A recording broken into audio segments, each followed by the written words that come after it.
Assalamu alaikum and hi everyone. So in this video we will going to solve question number 2 of Feb March 2026 paper 2022 of A level accounting paper 2 fundamentals of accounting 9706 paper 22. And this question looks pertaining to depreciation. So let's start solving this question. So it says a business has a year end of 31st December. On 1st January 2025, the business owned three vehicles, vehicle A, B and C. तो ये आपको दिया हुआ है, उनकी cost बताई हुई है और उनकी डेट ऑफ परचेज आपको बताई हुई है. अब लिखा हुआ है vehicle are depreciated by 20% per annum using the reducing straight line method. The policy is to provide depreciation on a month by month basis in the year of purchase but none in the year of sale. Calculate the total carrying value of vehicles at 1st January 2025.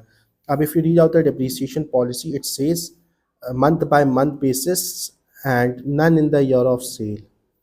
इसका मतलब this is a slightly different method that we have done in our syllabus.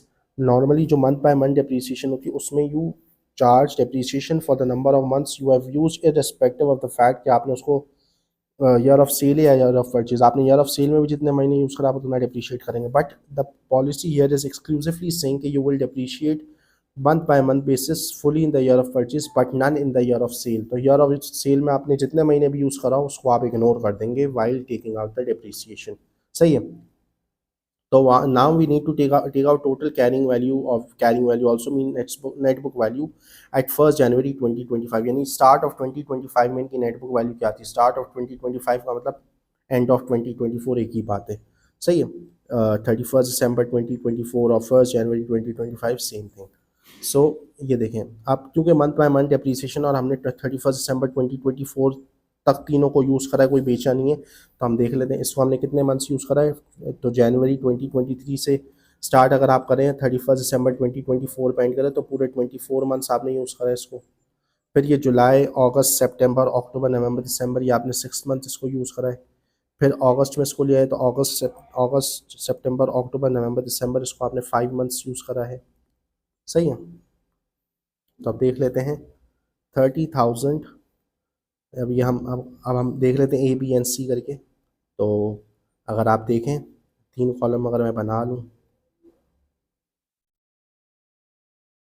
A B and सी, तो vehicle ए की cost accumulated depreciation हम minus करेंगे तो हमारे पास net book value आ जाएगी.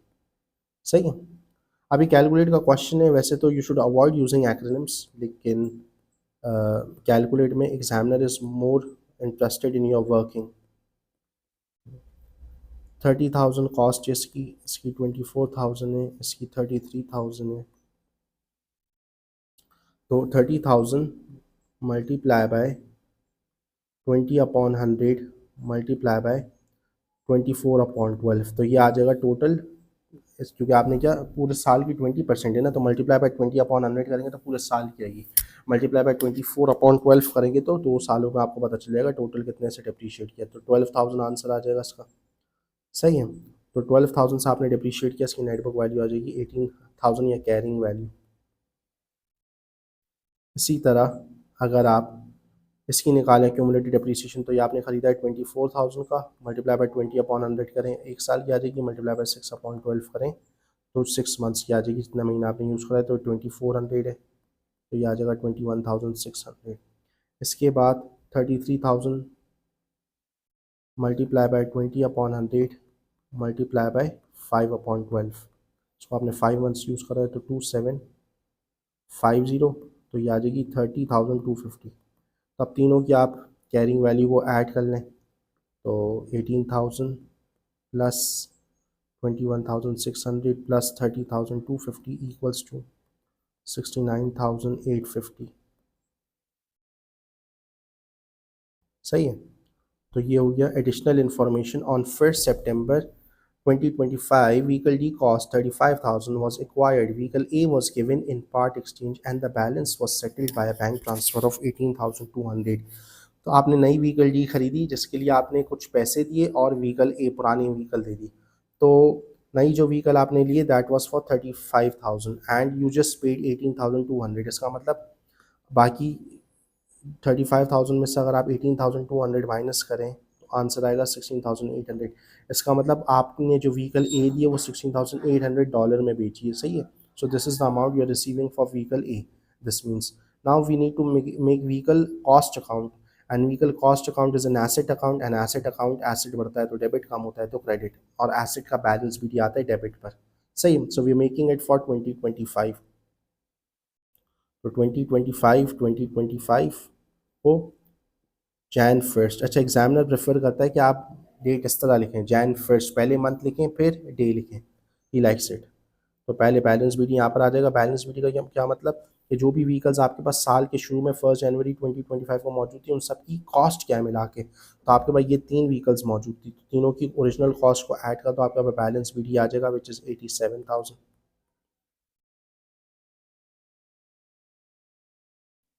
इसके बाद दिसंबर 31 को balance carried down, balance carried down आपका आ जाएगा कितना, बैलेंस कैरेट डाउन आप निकाल लेंगे। अच्छा अब देखिए आपने कोई ख़रीदी है, जी बिल्कुल। अब आपने नई व्हीकल डी खरीदी, कितने की खरीदी है 35,000, तो होगा तो 35,000 से डेबिट। लेकिन अब आपने अगर बैंक से 35,000 नहीं दिए होते तो आप बैंक 35,000 लिख देते, लेकिन अब आपने बैंक से कितने दिए, बैंक कितने से क्रेडिट होगा, सिर्फ आपने बैंक से दिए 18,200 तो बैंक तो 18,200 से क्रेडिट होगा सितंबर 1 को। बाकी डिफरेंस कितना है 35,000 माइनस 18,200 16,800। इसमें क्या, इस ये तो आपका व्हीकल डेबिट हो रहा है, क्रेडिट क्या होगा, अब इसमें क्रेडिट होगा डिस्पोजल ऑफ ए। इसीलिए आप यहाँ पे क्योंकि डिस्पोजल ऑफ ए क्रेडिट हो रहा है और ये डेबिट हो रहा है तो इसीलिए आप यहाँ डिस्पोजल ऑफ ए लिखेंगे। फिर आपने ये भी सीखा हुआ होगा कि फर्स्ट जी जब भी आप कोई एसेट बेच रहे हो तो you will going to write the word disposal on the credit side, तो हम डिस्पोजल का वर्ड लिख देते हैं एंड डिस्पोजल ऑफ ए लिख देते हैं। एंड जो आपकी ओरिजिनल कॉस्ट है ना जिसको आप बेच रहे हो यानी ए को बेच रहे हो तो उसकी ओरिजिनल कॉस्ट यानी जितने में इनिशियली हमने खरीदा था वो कॉस्ट आएगी यहाँ पे क्रेडिट साइड पर, सही है। तो ये आपके पास आ जाएगा। जो भी हमारा बेसिकली ए है ना, ए का एक तरीके से हम फेयरवेल कर रहे हैं, तो फेयरवेल करने का मतलब इससे पर्टेनिंग जो भी एंट्रीज आप मौजूद है ना उसको रिवर्स कर रहे हो। तो आपने खरीदते वक्त कॉस्ट अकाउंट को क्योंकि 30,000 से डेबिट करा था, अब इसका अफेक्ट खत्म करने के लिए आपको उसको 30,000 से क्रेडिट करना पड़ेगा ताकि इसका अफेक्ट खत्म हो जाए आपकी बुक्स से, या आपकी बुक्स कॉस्ट अकाउंट से ख़त्म ही हो जाएगा ये, सही है। तो अब आप टोटल निकालें कितना आ रहा है, ये 122,000, तो ये भी आ रहा है 122,000 minus 30,000 92,000 and this will become balance BD for next year.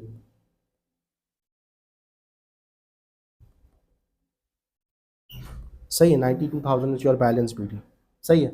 अभी आप चेक भी कर सकते हैं कैसे, आप देखें जब आप 1 जनवरी 2026 को बिजनेस में जाएंगे तो आपके पास कौन कौन सी व्हीकल मौजूद होगी, सिर्फ बी सी और डी ये 3 मौजूद होगी। ए तो आप बेच चुके हो तो बी कितने की 24, सी कितने की 33, दोनों को ऐड करें 57 और डी कितने की खरीदी है 35, 57 प्लस 35 62 और 92, तो 92,000 इसीलिए आपका बैलेंस बीडी भी 92,000 आ रहा है, सही है। So this is how you calculate this value. अब now you need to calculate the profit और loss on disposal of vehicle A. अब आपको पता है, अब देखें प्रॉफिट और लॉस कैलकुलेट करने के लिए either you can make disposal account और you can simply do calculations as well. Calculate में आपके पास चॉइस है, सही। तो आपको पता है if you sell above carrying value या net book value, net book value से जितने ऊपर में बेचेंगे उतना गेन होगा और जितने कम में बेचेंगे उतना लॉस होगा। तो first will figure out the carrying value.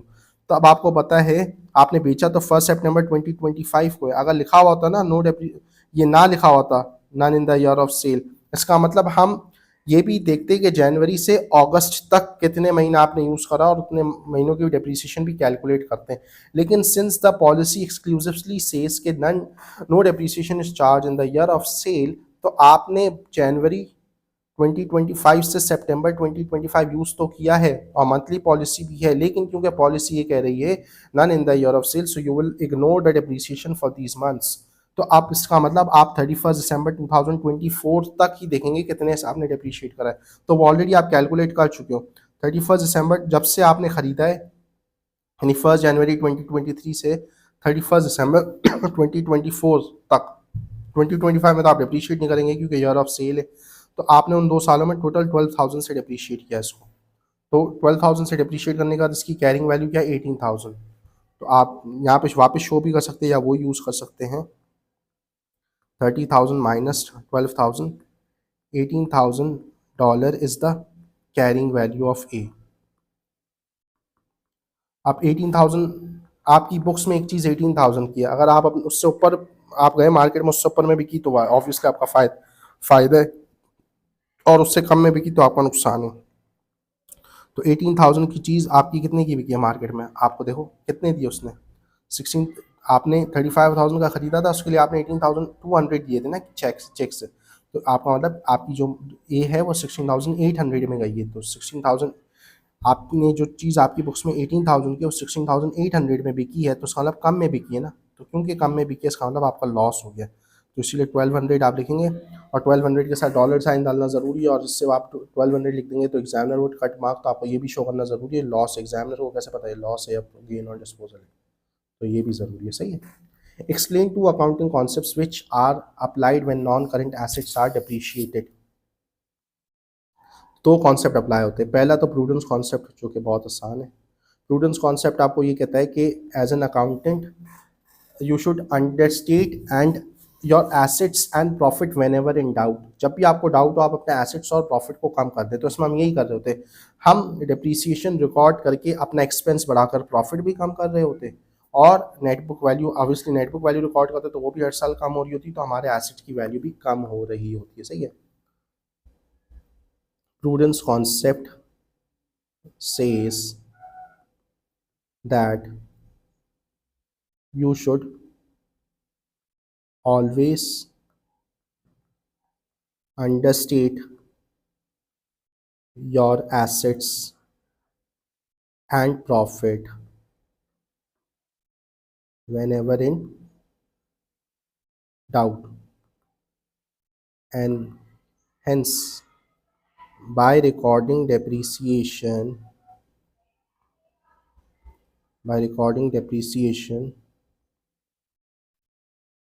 we reduce our profit as expenses increase and reduce our assets। सही है। कॉन्सेप्ट टू, तो कॉन्सेप्ट टू कौन सा होगा, matching and accrual concept. Matching and accrual concept ये कहता है कि इन जिस टाइम पीरियड में आपने कोई इनकम रिकॉर्ड की है, उससे एसोसिएटेड एक्सपेंस भी आप उसी टाइम पीरियड में रिकॉर्ड करो। यानी जब आपको एक चीज़ का बेनिफिट 2025 में रिसीव हो रहा है, तो आप उससे एसोसिएटेड कोई नुकसान है या एक्सपेंस है, वो भी आप उस टाइम पीरियड में रिकॉर्ड करो। अब जैसे मिसाल के तौर पर मशीन है, मशीन हर साल मैं यूज़ करता हूँ अपना प्रोडक्ट बनाने के लिए, तो क्योंकि मशीन मुझे हर साल रेवेन्यू जनरेट करके दे रही है, इसीलिए मशीन की जो कॉस्ट है, कॉस्ट क्या है, यूज़ करने की डेप्रीसिएशन, तो उसको भी मैं हर साल रिकॉर्ड करूंगा। इसीलिए मैंने मशीन की कॉस्ट को स्प्रेड कर दिया, ताकि जो उसकी कॉस्ट है, उसका यूजेज है, वो एक्सपेंस है, वो जितने साल में यूज़ कर रहा हूँ उतने सालों में स्प्लिट हो जाए। सही है। तो the concept says that that revenue generated from that expense, the expenses associated to any income should be recorded in same year in which income is earned। जिस साल में इनकम अर्न हुई है, उसी सेम साल में आप उससे एसोसिएटेड एक्सपेंस रिकॉर्ड करो, income is earned. And hence since non current assets give benefits each year, so we gradually we gradually depreciate them या record their depreciation. सही है. So this is it. This is question number 2. Thank you.